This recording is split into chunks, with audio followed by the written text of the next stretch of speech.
Simula ngayon sa araw na to, tawagin nyo na ako ng boss. Mag-practice na kayo. B-O-S-S, boss.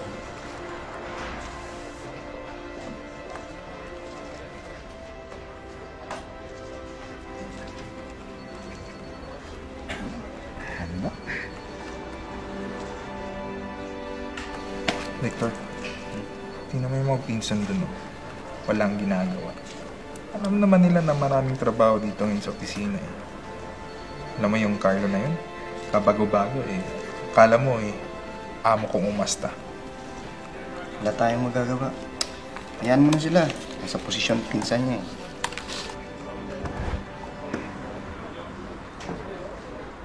Ang tinitingin-tingin yung dalawa.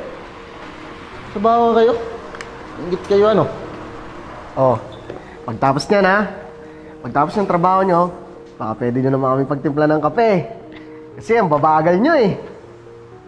Ano, Insan? Alam mo, Insan, tatanong na yung amo natin kung sinong ipopromote. Aba, syempre sabi ko ikaw. Tataas sa sahod at posisyon mo yan. Nako, Insan. Huwag kang mag-alala.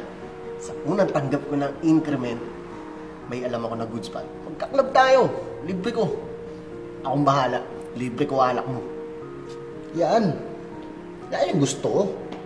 Tumatanaw ng utang na loob. Di gaya ng iba dyan. Akong bahala dyan. Nakakawawain ko yung dalawang takmul na yan. Hoy, kayong dalawang kalbo. Ano nga pala pangalan nyo ulit? Eh, di bali na. Simula ngayon sa araw na to, tawagin nyo na ako ng boss. Mag-practice na kayo.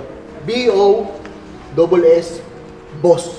Kanina ka pa. Napakayabang mo talaga. Miguel, tama na yan. Nakakapi ko na eh. Ano, manununtok ka? Sisiguraduhin ko sa inyong dalawa na pag ako ang naging manager ninyo, may kalalagyan kayo sa akin. Hindi ka nga dyan.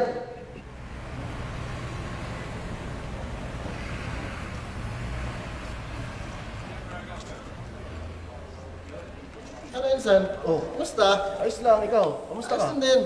Oh. Alam mo bang may good news ako sa'yo? Ano yun? Hawak ko na promotion paper mo. Oh my God. Manager na ako? Manager ka na! Oh, paano ka? Malilipat ako mas na mas malaking branch. Oh, ayos. Oh, narinig yung dalawa. Manager nyo na ako ngayon. Kaya simula sa araw na to, huwag kayong tatamad-tamad ha. Ayusin yung mga trabaho nyo. So, gusto ko, pagpasok ko, meron na naka-ready na kape. Ha? Tatangan nyo kasi, kahit di sila ma-promote. Bakit? Na-promote ka lang naman dahil may kapit ka eh. Ano? Ha? Alam nyo, kahit wala kayo dito, kayang-kaya ko yung trabaho dito eh. Mahihina lang kasi kayo. Bumalik na nga lang kayo sa trabaho. Makakulong pa kayo sa bitamina. Sa totoo lang, ikaw dapat yung ma-promote kasi ikaw yung pinakamatagal dito sa kumpanya. Alam mo, Miguel, may tamang panahon sa ganyan. Hindi minamadali yan. Tingnan na lang natin siya. Paparating na tayo sa exciting na part.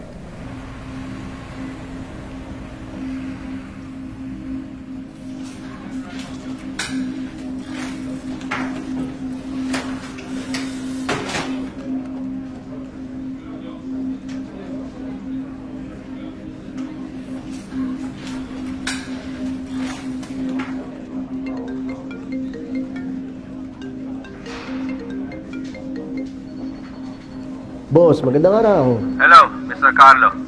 Ano nangyayari sa branch na yan? Mukhang hindi mo kayang gampanan ng trabaho mo. Boss, kaya ko. Bigyan nyo lang ako isa pang pagkakataon. Maninibago lang talaga ako ngayon eh. Bibigyan ka namin ng isang buwan. Pag wala pa nangyari dyan, wala kami magagawa kundi paalisin ka. Boss, maraming salamat. Promise, boss, makakabawi ako. Bigyan nyo lang ako ng isa pang pagkakataon. Promise po, makakabawi ako.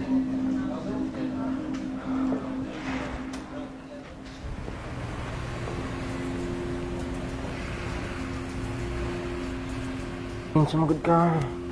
Ano gagawin ko? Hoy!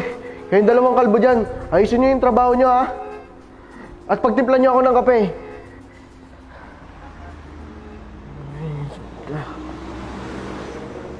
Carlo, okay ka lang? Asan na yung kape ko? Ito pala, basahin mo. Oh, paano naging kape to? Eh, papel to. magre-resign na kami ni Miguel. Nakahanap kami ng trabaho sa ibang bansa. At triple yung sahod dun. At doon, patas ang laban. At pinibigyan nila halaga yung mga tao. At walang kamakamag-anak. Come on, guys. Huwag naman ganun, please. Kailangan ko kayo dito. Aba, nakalimutan mo na ata yung sinabi mo dati. Alam nyo, kahit wala kayo dito, kayang-kaya ko yung trabaho dito eh. Mahihina lang kasi kayo. Pasensya ka na, Carlo. Maghanap ka na lang ng makakasama mo. Di ba malakas ka? At sana maging silbi ng leksyon sa'yo to. Na lahat ng bagay, hindi minamadali. Dinadaan sa proseso. Paano ba yan? Mag-iibang bansa na kami. Iiwan ka na dito at mabubulok ka.